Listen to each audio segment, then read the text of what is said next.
Lauren Lane. Our next guest is as brilliant and courageous as she is charming. She's been active in skeptical activism for several years and is one of the founding members of the fabled MSU Chapter of the Church of the Flying Spaghetti Monster. She's also one of the creative forces behind Skepticon, the largest annual free conference for skeptics and freethinkers. In fact, it was after seeing Lauren and one of our other guests speak at Skepticon last year that I started thinking, wow, maybe we could do something like that. Yes, Skepticon 4 was the inspiration for Reason in the Rock, and without Skepticon, we wouldn't be standing here today. And we're so lucky that Lauren and JT accepted our offer to be here, because Skepticon 5 is only 2 weeks away in Springfield, Missouri, and they have to be working real hard for that. Not only that, talk about busy. As soon as she leaves town, Lauren is flying overseas on a special assignment to teach sensitivity classes to Somali pirates. Arr! Lauren Lane is so powerful and so dangerous that the President of the United States has placed our armed forces on high alert based on reliable intelligence that she might drop an F-bomb today. She hails from Memphis, Tennessee, where she studies at the Memphis College of Art and is a contributing blogger on Hemet Meta's Friendly Atheist website. Please welcome me and please join me in welcoming the always educational yet infinitely entertaining Lauren Lane.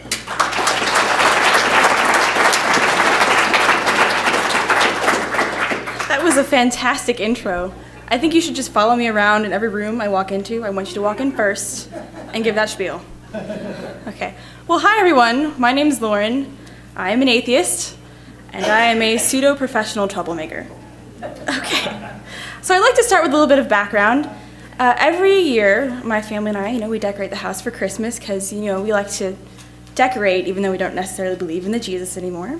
And this is our nativity scene. As you can see, we've got the Terminator, yeah, Mr. Potato Head, and Samurai Jack. And if you don't know who that is, he's a time-traveling samurai. This pretty much sums up my background in religion. I was raised in a home that, well, we didn't really care. My dad was raised Catholic. He lost his faith whenever he was drafted. And then my mother was one of those hippie, Unitarian ladies who tried to take us to church. I love my mother, but it was kind of weird. So, yeah, church wasn't really a part of my young life, and so we were allowed to put Terminator in the nativity scene to witness the birth of Jesus. There was one aspect of church that I do remember because we went when I was smaller, and it is something that has affected me deeply, and it is my love of donuts. Jelly donuts was where it was at. My brother and I were not allowed to have sugary breakfasts, so we would look forward to going to church just so we could get as many jelly donuts as our little hands could grab. Okay, so let's get to why I'm actually here. You may or may not have heard, thanks to that wonderful introduction, that I am somewhat responsible for Skepticon. It's the nation's largest free skeptic convention in the nation. Yeah, there we go. Thank you. These are all of the speakers that are going to be there doing things.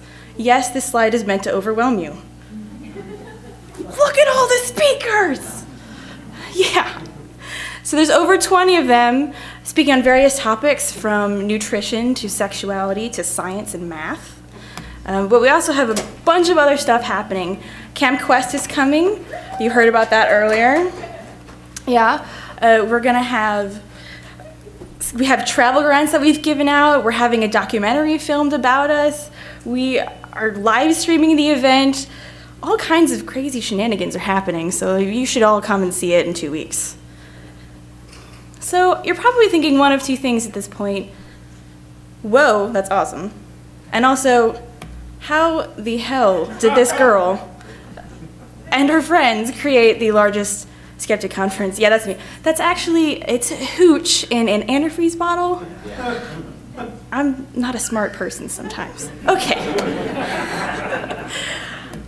I want to take you back. We're going to do a little bit of time traveling. Pardon the weird text on the slide. It's 2005, okay? We're going back in time. We've got in our DeLoreans, we're wearing some sweet sneakers. I'm a freshman in college. Bush is president. And I meet this guy. Yeah, that's JT back when he had long hair. Well, I met JT, and he was I guess the person who introduced me into atheism, because I wasn't aware it was a thing. I mean, I knew church was a thing because, you know, there's church camps and there's obviously churches, but I didn't realize, hey, atheism and skepticism is a movement and you should probably do something about it. And then I also met my other friends. These are my other Skeptic team. We meet monthly on the interwebs to plan Skepticon. We've got Katie, fundraising, Micah, talent director, Jeffrey Marcus, keeper of the beards. And then we have Floyd, half man, half Muppet. So we all met and we decided to start doing shenanigans. You know how whenever you go away from your home for the first time and you're an adult and you realize that you're responsible for your own choices, so you just decide to do stupid stuff like have ice cream for dinner? We took that to the next level. On the left here, we have a giant cardboard fort we decided to build in the middle of campus. Next to that, we decided to put a bunch of ramen noodles on the Christmas holiday decorations because ramen. And then, oh, we also had Jed Fest to raise money for humanitarian causes. Are you guys familiar with Jed? Yeah, he's a special guy. We organized an entire carnival because we figured, well, it's already a carnival. Let's just up the ante a little bit, get some clowns up in this. So we started doing shenanigans. We held signs a lot of signs. We got really good at it. I mean, really, really good at it.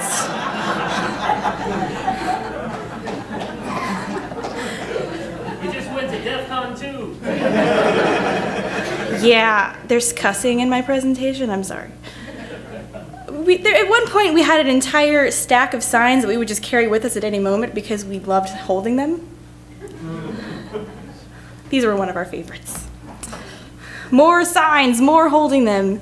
We, every time we would go out and hold signs or gosh, organize a concert, we just tried to find ways of upping the ante.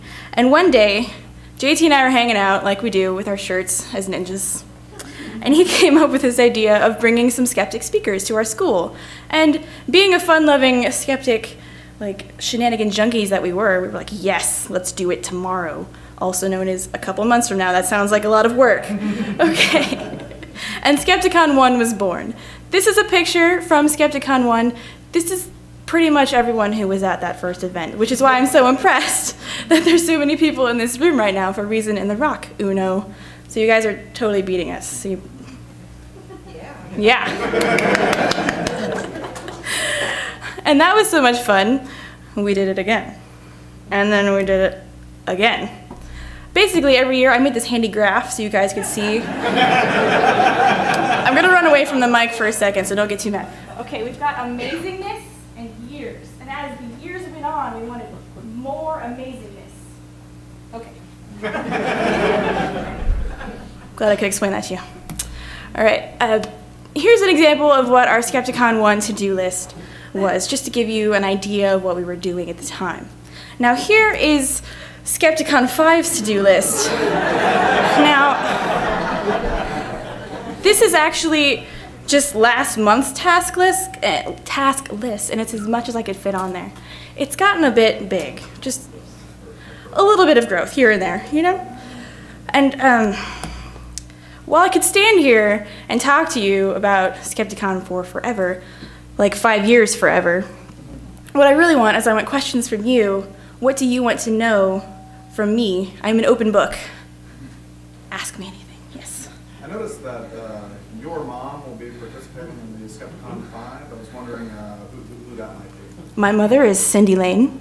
She will be speaking, actually. Yeah, my mom's a professional speaker. She teaches teachers how to use technology in the classroom. So she's doing a workshop on how to use Google tools to grow your group. So my mom is speaking at Skepticon. Ha! Raise your hand and Liquid will bring the mic to you. All right, JT, hang on. I would like to say that I'm not taking any questions from JT. Anyone but JT has a question. Too late, sucker! Got the mic. For groups organizing something like this the first time, how could they benefit from your experience? What would you tell them to look out for, and what mistakes can they expect to make? They can expect to make all of the mistakes. The thing about organizing an event like Skepticon, and I'm sure the organizers of Reason in the Rock, like Sky, will tell you, is you just gotta do it. And you're gonna suck at it. It's gonna happen. But as long as you suck a little bit less than, you succeed at doing this event, then it was a successful event. Yeah. And I guess you could benefit from my experience in asking me questions when you get stuck. Like, Lauren, this, speaker wants to mail their books to somewhere, and I don't know, and then there's a publisher.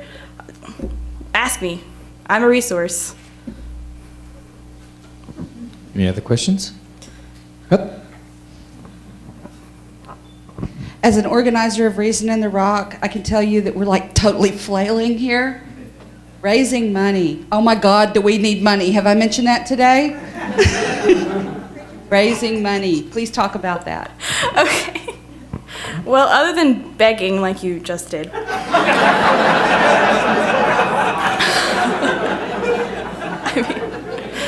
That's pretty useful, the begging. I do a lot of that. I mean, I'm being nice and not begging for Skepticon because I know you guys are also in the same boat. But having your bloggers and your speakers that come who have a web presence like JT, I'm calling you out now, that's right. How's it feel? Have them promote your events. You can also, merchandise, which you've done. And then a lot of asking very nicely. I have a question. Okay. I went last year to Skepticon, loved it to death, and you're now at the theater, and I'm assuming that you're at the same theater that you were last year? We are back at the Springfield Expo Center, which is basically an airplane hangar. It's enormous. So different venue. Yes. The first one was there on campus, was that right? Yes, it was. Okay, so like how many years did you do it? Was it free on campus, or did you guys have to pay a fee for the venue? We got a, I think, discounted rate because we were a student group. Was there a question about growth in there somewhere? When do you think you might take the leap to go to Branson? Branson is Branson is a scary fairyland I never want to go to.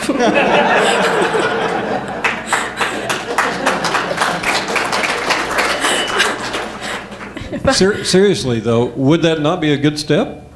I mean, just Have you seen Branson? I've been to Branson. I know the Mormons that have a theater up there. Very good friends with them, but why not jump into it? I kindly extend the invitation to any Branson people to come to Skepticon, but I don't think I'll be going over there. Stand by.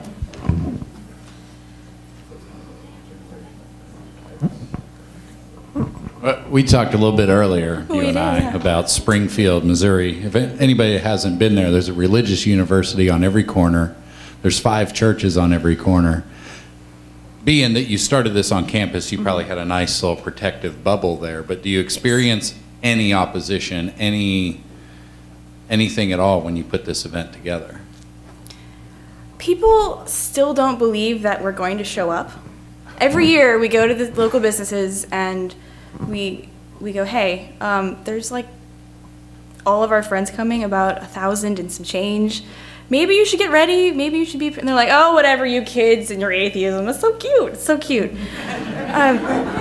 So that's about the opposition now. We do get protesters every year, but they seem to leave pretty quickly because unlike most protesting events I guess they go to, we were like, oh my God, hi, what's your story? We're, really? Oh, that's a nice sign. I've got one too. So they're not keen on conversation, they just kind of want to stand there and be like, I'm holding the sign. Jesus, what's up? Yeah, slightly. Is it less cursing? Yes, which I don't think is a good idea. People love cursing. But you still have drone strikes? Drum strikes? Drone strikes. No, never had any of those. But you do have yogurt gate though, right? Gelato. Okay, listen.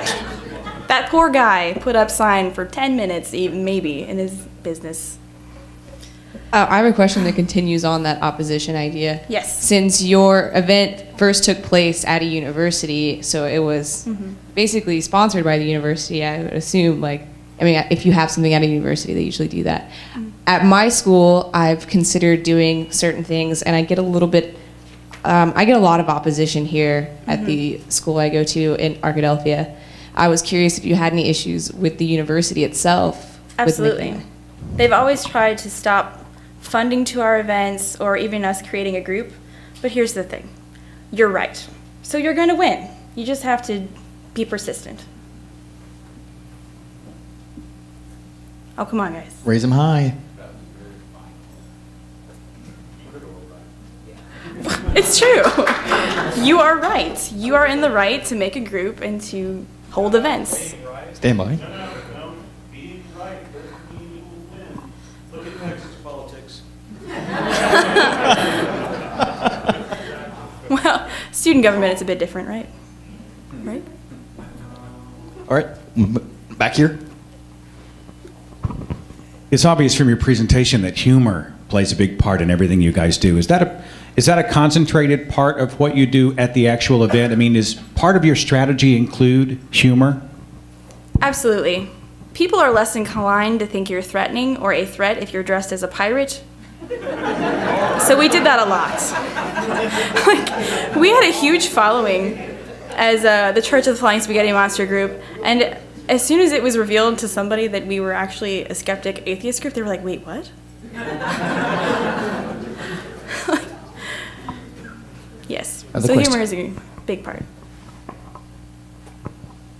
Can you talk about how Skepticon has become so successful when it's this free conference model? It doesn't have the backing of a major organization. It's run by students in their free time. How has it managed to compete with bigger name organizations' national conventions every year? Lots of duct tape. No, it's a question I get asked a lot, and honestly, I don't really know. My friends and I started Skepticon because we were just having a little bit of fun, and it has spiraled wildly out of control. And I know you know how like when people get on the stage and like, I had no idea that whenever I started this that I would be here today. That is totally freaking true. We had no clue that it would catch on and that people would love it. And so we work very hard, the 5 of us, to make it happen every year. So I guess hard work and determination. Cliche, cliche, cliche.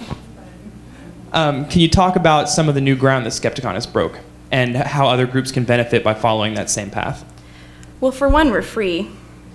Yeah. So all you have to do is show up. Other groundbreaking, gosh. Oh, green rooms, speaker green rooms. I think it was more our naiveness at this point, but we don't have a green room for speakers. We let them just roam about, and people find that very fun because they can just be like, oh my God, there's P.C. Myers. His beard's amazing. And it is, so, you know. Here we go, stand by. So if you don't do fundraising, how do you fund the event? Oh, we do fundraising. There's like a master plan. That's more of Katie's deal, but we have merchandising, we have fundraising drives where we offer free giveaways like the Surly Ramix we did in September. So how do you get those, I guess, fundraisers out where people are aware of it? We have a really huge web presence. All of our speakers who come, they promote our fundraising efforts, and we have a Facebook page, we have the Twitter, we have our own website, skepticon.org. The internet is where we exist as a community right now, so that's where you should be as a group. What's the secret to your web presence? Don't sleep. No sleeping. No sleep till Brooklyn, and maybe then some. Yeah, we just, you know, try to stay active, interesting, throw in some cuss words, dinosaurs, have fun. Hula hooper. Yes, also that. Any more questions about organizing Skepticon? Magic ponies, dinosaurs. Yep. Magic ponies, yes. Well, I can probably project over the. Oh, all right, thank you. I guess my question has to do, I very much enjoyed your presentation. I particularly liked the fact that you had a shot from Hyperbole and a Half, which is an excellent blog. But that inspired me. I was informing my father to my right here that what that was, and I was thinking, what is sort of are most of the people that attend Skepticon more younger, or do you have any sort of outreach to attempt to sort of like bridge the different generations that are also part of the same? I don't know that skepticism is really a movement, but people with that interest. Yeah, we all ages. I think our youngest participant has been 8 years old, and our oldest probably 70s. All ages. I don't think there's any barriers. We tend to appeal as a free event to many people. They're like, oh, it's free. Yeah.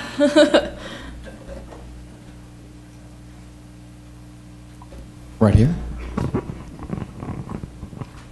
I just wanted to say this will be our 3rd year to go, and the first time we went, I think like 1,100 people showed up, and last year was around 1,100. And the hotel that y'all give a discount rate is great. Have a great free breakfast, and the hotel is wonderful. And it's just been a great experience. I didn't pay this gentleman to talk about Skepticon and promote it in any way. Got one over here. Stand by. Let's run a marathon around here. Nervous energy. So you had the graph up that showed, kind of how Skepticon has become more awesomeness, yes. awesome over time, and you've got the pictures of starting pretty small, getting bigger. The to-do list gets bigger. Mm-hmm.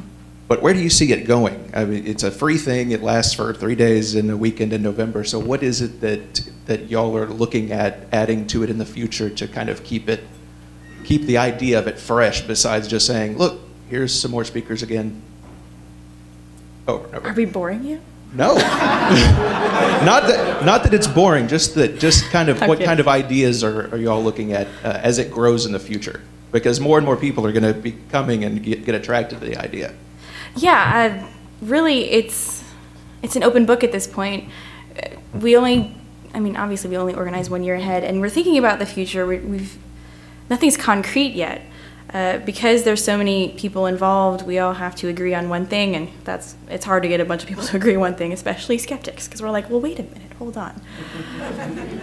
But we're thinking about maybe making it a nonprofit, or just keeping it as it is, or turning it over to a student group, or having it travel. They're all options. We haven't really picked one yet. We're going to create a church. It's a cult.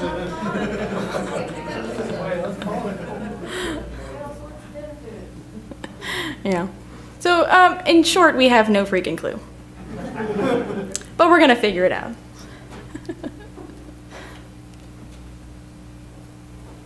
Anybody?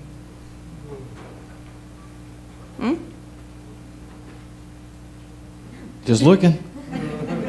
I don't bite. I have all the knowledge. Here we go, in the back.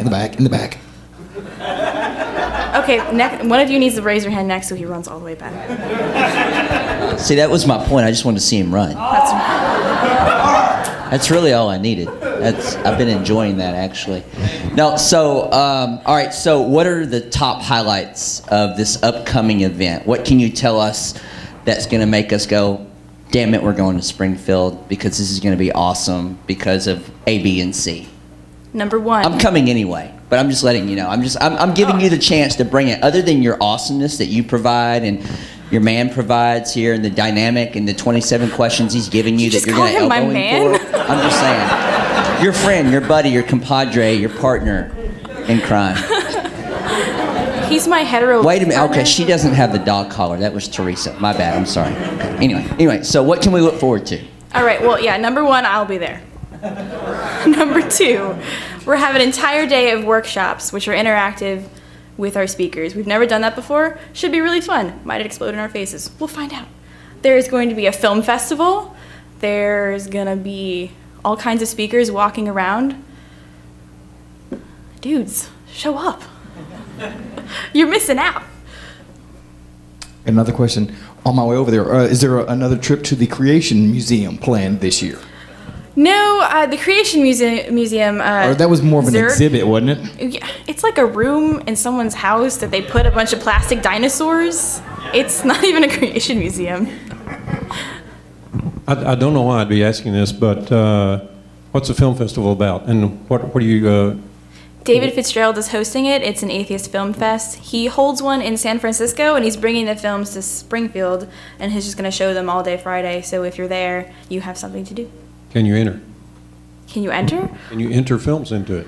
No, but you can into his film festival. I think it's in August, so you'll have to look for the entry sometime in the spring.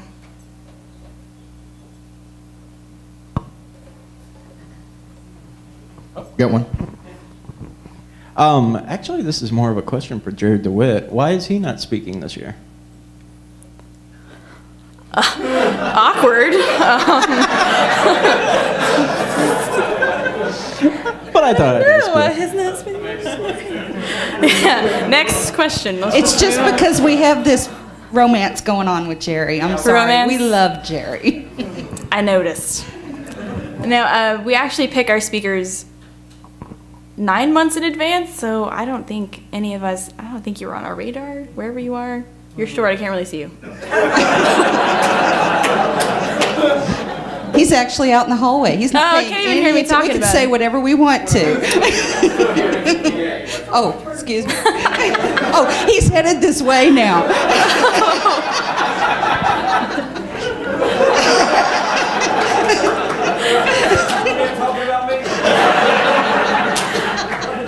Hey, buddy. I missed you.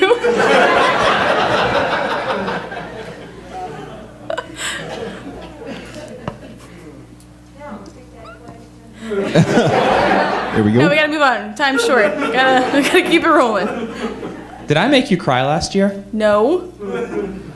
I faked it. I faked those tears because that's what the people wanted. They were fake. Yes, they were dinosaur tears.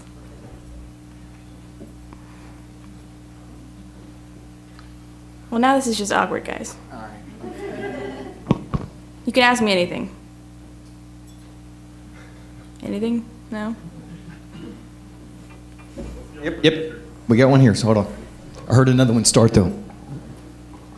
Well, since you've been talking about fundraising, we were just wondering, like, what the general budget of Skepticon is. Like, what does it cost to put on an event like that? Last year cost us $30,000. Yeah, all of which is fundraised by a team of 20-something volunteers who work and go to school full-time. Like I said, I don't know how we do it. We just don't sleep. Lots of energy drinks. It's very inspiring, actually. That was the point. And I just wanted to add to what they already had, that last year's event, the hotel, the arrangements, everything, the theater, even overpacked though it was, that was a very good time, and I'm looking forward to it again. Excellent. Wow. I see a hand. And it's a cake baller. Okay, I'm back to the money again. I can't help it, but how did you find the donors to raise $30,000? I mean, we're having a real hard time here getting enough money for this event, and if, you know, I just don't see where you're going in the community to get this help. Have you tried dressing as a pirate? Can I add off that? Yeah. I'm sure some of it was donations, and some of it maybe would be like merch sales. What would you say, is there another component besides just donations or just merch sales? And if not, what's the breakup of like the two as it comes in? Is it like more donations than merch sales, or more merch sales than donations, or? Well, we also have many sponsors like Secular Students for Alliance, CFI, the JREF, and Polaris Financial. I would say merchandise sales are helpful, but they're not, they're maybe like 20% of how much money we raise, most of which is donations. We do a lot of begging and pleading. A lot. Dressed as pirates. Yeah, that always helps. Do I have? She doesn't have a choice. I mean, Can I use some of your space to give answers? Awesome. Part of the way we've managed, or I say they, me in the past, have managed to raise that money in this case of Skepticon is momentum. Everybody knows the event, everybody wants it to come off every year, and they're really bought into the idea now in its 5th year. So that helps us get a lot of the donations. In the beginning, it was not that way. Lauren made a great point about all the financial donors we have, but also something our group always had going for it, and that the event has going for it, is we get above the noise. There's a lot of requests for donations out there, and we're unique. We dress like pirates. We zerg the Creation Museum. We're doing all this crazy stuff that would be deemed impolitic anywhere else, but that really makes people smile and want to donate money. Also, I sound like a politician here running for president, we cut costs. We cut costs way down. Lauren, when we did Skepticon 3, would not get off the ass of the people running the expo center until they gave us discounts on everything. it was consensual. Just gonna throw that out there. She was feral. So we got a lot of discounts on anything. And also, we've created a culture of community with Skepticon. If you're a speaker who speaks there, it doesn't matter if you're Richard Dawkins and you want an honorarium of $20. You speak free. If you speak there, you speak free because it's about the community. It's not about the speakers. It's not about us making money. It's about putting on this event that draws the community together and educates everyone. So that's another way we do it. Everyone who works for free. And lastly, the speakers, the people like me, the bloggers, the stage people, we want to help, all right? When we did Skepticon and all the speakers started foregoing their honorariums when I was running it, that sticks with me, and it sticks with Hemant Mehta, the Friendly Atheist, and it sticks with P.Z. Myers. We want to pay that forward. So if you're doing an event like this, like Reason in the Rock, email your speakers and have them raise money for you. Let your niche atheist celebrities work for you. They want to. They really want to help. And so many people put on the event and don't feel like they can bother their speakers. It's not even a bother. We want to help out. So.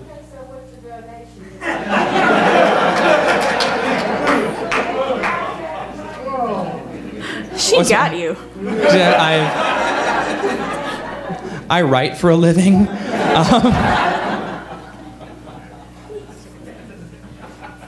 Any other questions for JT?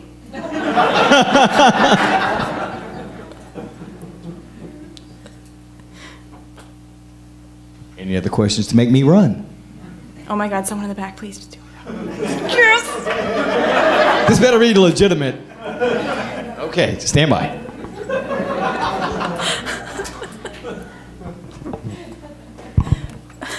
I was wanting to know, since you guys are at the Expo Center this year, do you think there's enough room for us to launch the trebuchet?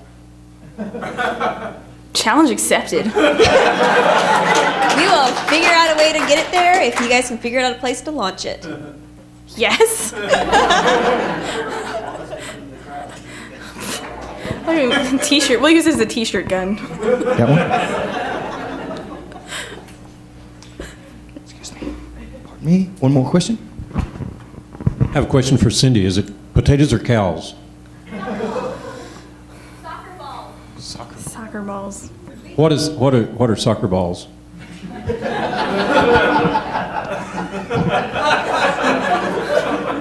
What? This Q&A has taken a very strange turn. Okay. Okay.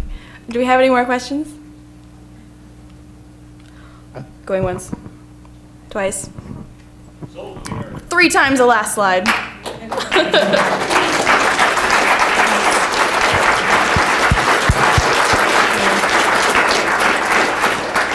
Thanks for having me here and listening to my story. Thank you.